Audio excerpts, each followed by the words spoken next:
자, 세 번째 세션의 첫 번째 강연은 많이들 기다리고 계시는데요. 최근 세간의 화제가 된 금융 메타버스 플랫폼 독도버스로 이목을 끈 마이크레딧 체인의 남윤호 대표께서 맡아주시겠습니다. 메타버스로 실현될 미래 금융이라는 주제입니다. 남윤호 대표를 무대로 모시겠습니다. 안녕하세요.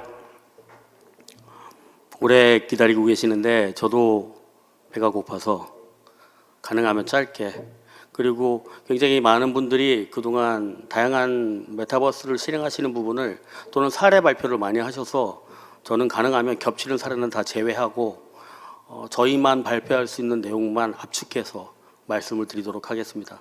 저는 마이크레딧 체인의 남윤호 대표이고요. 주식회사 핑거 패밀리에서 블록체인 크립토 사업을 해왔습니다.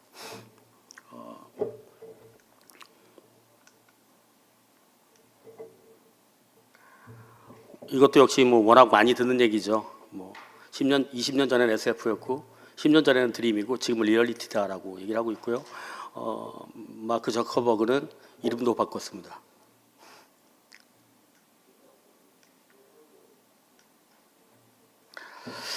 제가 이제 메타버스를 보면서 잠시 제 얘기를 좀 하자면, 저는 90년대 후반에 인터넷으로 시작을 했습니다, 사업을. 그리고 중간에 이제 넷마블이라는 게임 회사에서 포털을 만들겠다고 열심히 일해본 적이 있고요.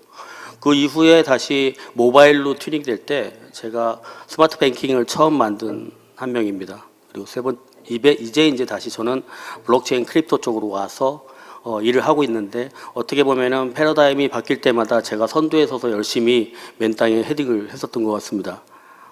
제가 보고 있는 메타버스에 대해서 간단히 요약만 하자면, 일단 세 가지 측면이 있어요. 일단 기술적, 그리고 사업 환경적, 사용자 체험적 혁신이 볼 수 있습니다. 웹 3.0이라고 굉장히 많이 들으셨을 텐데요.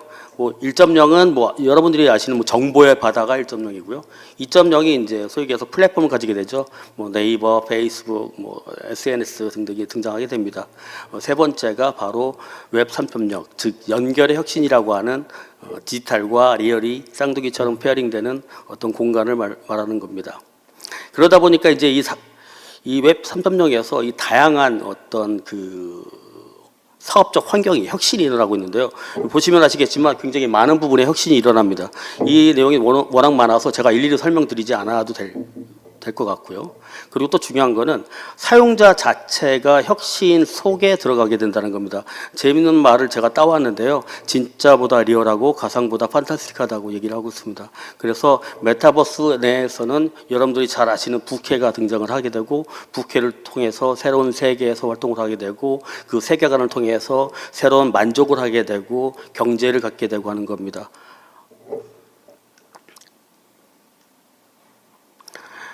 유통에도 혁신이 일어나고 있는데요. 이제 나이키는 신발을 팔 때 NFT도 같이 줍니다. 영화를 보면 NFT를 같이 주고 있고요. 최근에 아주 핫하게 하고 있죠. 오픈시라는 트레이드 마켓플레이스는 이미 어마어마한 실적을 내고 있고요. 디지털 자산인 NFT가 3억 달러라고 하니까 사실은 어마어마한 수치를 달성하고 있는 것이죠.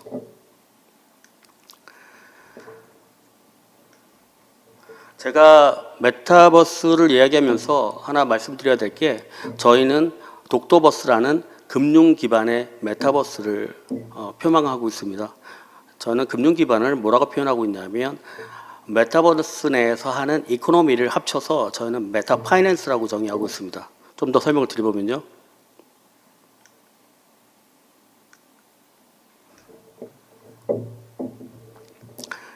워낙 많이 들으셨을 것 같아서 로블록스 얘기를 잠깐 하고 끝내겠습니다.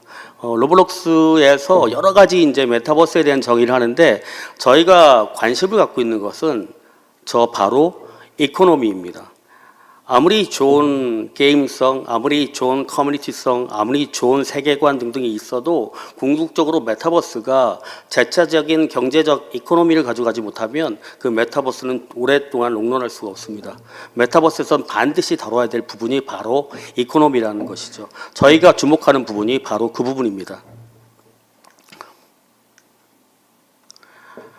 그러면 이 메타 파이낸스라는 게 도대체 뭐냐라는 것을 말씀드릴 수 있는데요. 일단 메타 파이낸스는 메타버스 혁신의 꽃이라고 저희는 이야기하고 있습니다. 일단 기존 디지털 자산의 디지털화, 그리고 새로운 형태의 디지털 자산을 만드는 거고요. 세 번째는 디지털 자산 자체가 익숙한 뉴 고객을 만들게 됩니다. 그리고 뉴 고객과 만나는 메타 스테이지가 열리게 되고요. 그리고 디지털 자산이 유통되는 플랫폼이 만들어지고, 또 메타버스 속에서는 뱅크가 아닌 뱅킹이란 존재가 등장합니다. 그 뱅킹은 저희는 구체적으로 플랫폼 뱅킹이 아닌 프로토콜 뱅킹이라고 이야기하고 있습니다. 굉장히 어려운 단어들이 왔다 갔다 하고 있는데요. 한마디로 이야기하면 기존에서 볼 수 없었던 메타버스 속에서 이코노미가 구체화되고 있다는 겁니다. 근데 중요한 것은 이 메타버스에서 이코노미는 메타 파이낸스에서 우리가 주목해야 될 현실과 극복해야 될 과제가 병행된다는 거죠. 일단 가상자산은 이제 밀레니얼, 젠지, 젠 알파의 주요 테크 수단이 됩니다. 그리고 이들이 NFT랑 가상자산은 굉장히 익숙해지는 이들 생활 메이저 플랫폼으로 들어오게 되고요. 여기에서 새로운 등장한 게 이제 P2E라고 게임하면서 돈 벌 수 있는 이런 구조도 만들어지게 되는 거죠. 문제는 뭐냐면 지금 금융기관들이 여기에 관심을 갖고 있는 이유가 될 수밖에 없는 게 바로 MG 뉴 고객을 여기서 확보할 수밖에 없는, 확보해야만 하는 어떤 입장이기 때문입니다. 그리고 아까 말씀드렸지만 뱅크가 아닌 뱅킹을 할 수 있어야 됩니다. 이제는 레거시 뱅크들이 존재할 수 있는, 레거시 뱅크들이 기득권을 가질 수 있는 세계가 이제 더 이상 끝납니다. 그리고 중요한 건 더 이상 크립토 커런시는 일부 소수들이 하는 블록핑 심한 투자가 아니라 디지털 자산이란 이름 하에 확대되고 있고요. 자연스럽게 녹아지고 있습니다.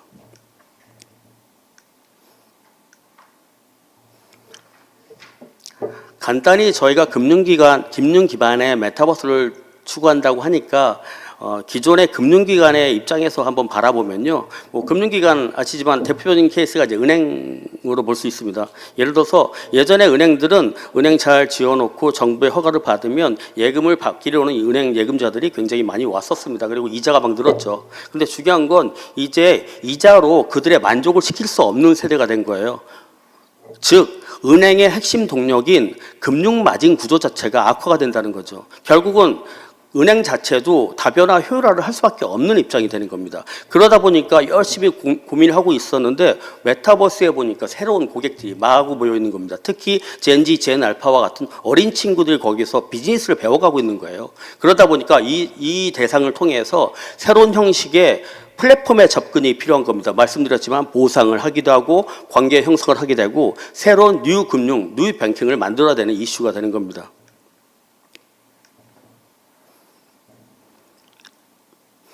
그리고 제가 이제 아무도 NFT에 대해서는 중요하다고만 얘기하시고 자세한 얘기를 안 해주셔서 제가 이 부분을 좀 할애해서 얘기하려고 하는데요. 메타버스에는 NFT라는 아이가 등장합니다. 제가 4년째 크립토 커런시 쪽에서 아주 소위 개고생을 하고 있는데 이 블록체인이 3년, 4년 동안 못한 걸 NFT는 5개월 만에 끝냈습니다.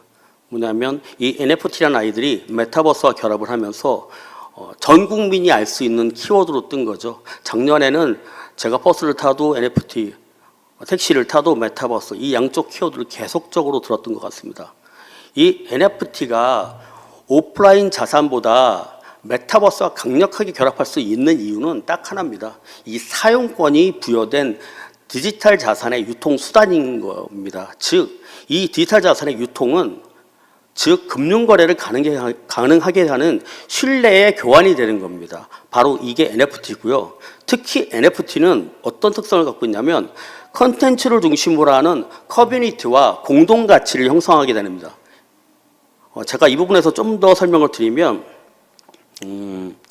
저희 좀 이따 소위 크립토 커런시, 그러니까 토큰과 NFT로 이야기할 수 있는 미래 금융의 주인공은 젠지나 젠 알파를 통해서 활성화될 것으로 예상하고 있죠.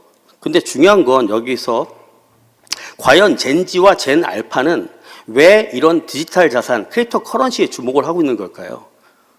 이건 제 의견입니다. 왜냐하면 가질 수 있기 때문입니다. 소유할 수 있기 때문이라는 거죠. 이들은 소유할 수 없으면 관심도 재미도 없습니다. 때문에 이 NFT를 소유할 수 있고 그 소유한 것 자체가 프라이드가 되고 일종의 뿜뿜 자랑하는 거죠. 그리고 또 이 자체가 일종의 나의 레벨 또는 디그니티를 자랑할 수 있는 어떤 위신이 되는 거고, 그리고 이 자체가 나한테는 재미있는 놀이가 됩니다. 어뮤즈먼트가 되는 거죠. 그리고 이것은 보관하고 있다 보면 미래의 자산으로도 성장할 수 있는 포텐셜 셋이 되는 겁니다. 이렇기 때문에 이들이 NFT에 집중을 할 수 있는 거고요. 특히 NFT를 소유하면서 이들은 내가 세계에 어떤 오너십을 가진 일원이야라는 어떤 자긍심을 갖게 되는 겁니다. 여기서 말하는 세계가 뭐냐? 바로 메타버스가 될 겁니다.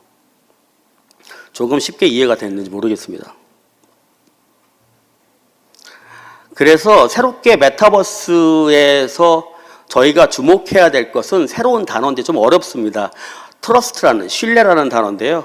메타버스, 즉 웹 3.0 속 금융은 프로그래머블 트러스트가 됩니다. 이 프로그래머블 트러스트라는 것은 인위적으로 트러스트를 만드는 것이 아니라 사람의 손에서 만들어지는 것이 아니라 AI와 프로그램과 여러 가지 미리 계획된 시스템끼리 트러스트를 만들게 되는 겁니다. 저희가 이것을 이쪽 용어로 얘기하면 탈중앙화라고 하죠. 그래서 피어투피어가 궁극적으로 연결되는 것을 저는 메타버스 3.0, 웹 3.0의 하이라이트라고 봅니다.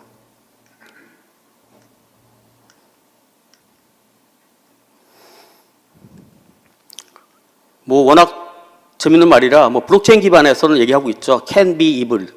네가 아무리 악마가 될수라도 악마가 될 수 없다라고 얘기하고 있습니다. 간단히 독도버스를 소개하고 말겠습니다.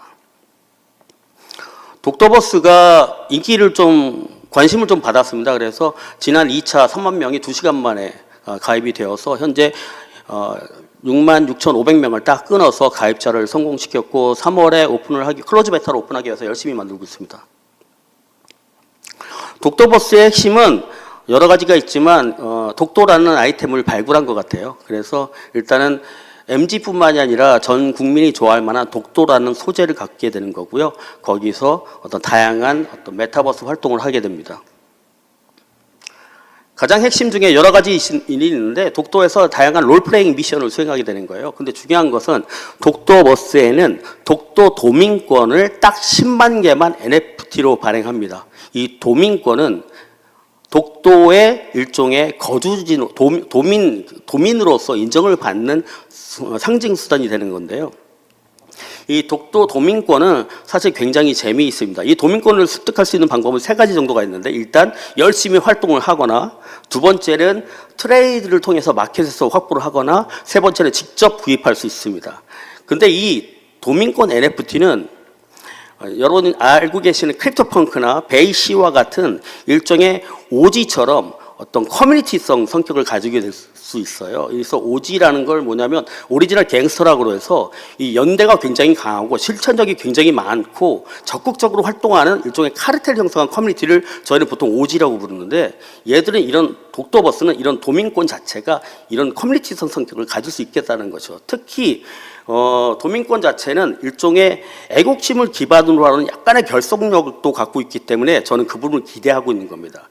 제가 왜 이 부분을 열심히 설명하고 있냐면, 이는 앞으로 모범적인 긍정적으로 발전할 수 있는 다오로 발전할 수 있을 거라고 보는 겁니다. 이 다오는 탈중앙화된 자율 조직을 다오라고 얘기하고 있는데요. 블록체인 크립토 기반 여러 가지 메타버스 세계관을 통해서 발전될 것으로 기대하고 있는 분야이긴 합니다. 도민권 NFT를 소유한 분들은 소유한 회원은 회원이 직접 땅과 집을 소유할 수 있는 재산권이 되고, 두 번째는 독도버스라는 세계의 운영에 대한 참정권을 갖게 됩니다. 그리고 도민권 NFT를 갖고 있는 분들은 독도버스에서 만들어진 이익을 일부 취할 수 있는 일종의 스타크홀더와 같은 어떤 권리도 갖게 되는 것이죠. 그래서 이 독도버스에는 NFT의 강력한 포텐셜과 앞으로 가야 될 다오를 가기 위한 세계관을 형성하고 있는 단계라고 보시면 됩니다. 특히 MZ들의 무조건 재미있어야 된다, 기승전 재미있어야 된다라는 특성을 저희는 잘 반영하고 있고요. 이를 위해서 MZ 특성 그리고 MZ들이 가야 될 이들이 가질 재미와 경제적 이득을 계속 고민하는 쪽으로 독도버스를 만들어 갈 것입니다.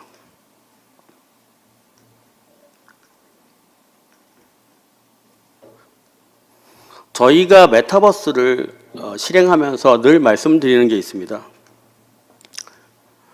우리의 금융 서비스를 억지로 또는 우리의 서비스를 제발 메타버스에 억지로 끼워넣지 말자라는 얘기입니다. 저희가 주장하는 것은 메타버스에 통째로 넣는 것이 아니라 어떻게든 녹여서 넣을 수 있는 방법을 찾아야 된다는 것이죠. 저희가 현재 NH농협은행의 후원을 받으면서 적극적인 후원을 받으면서 현재 독도버스를 시작하고 있습니다. 저희 끝으로 이 독도버스에 강력한 스폰서링을 하고 계시는 농협 관계자분들께 감사를 드리면서 주식회사 핑거를 대표로 핑거 패밀리를 대표로 해서 그동안 보지 못했던 새로운 메타버스를 만드는 데 최선을 다하겠습니다. 감사합니다.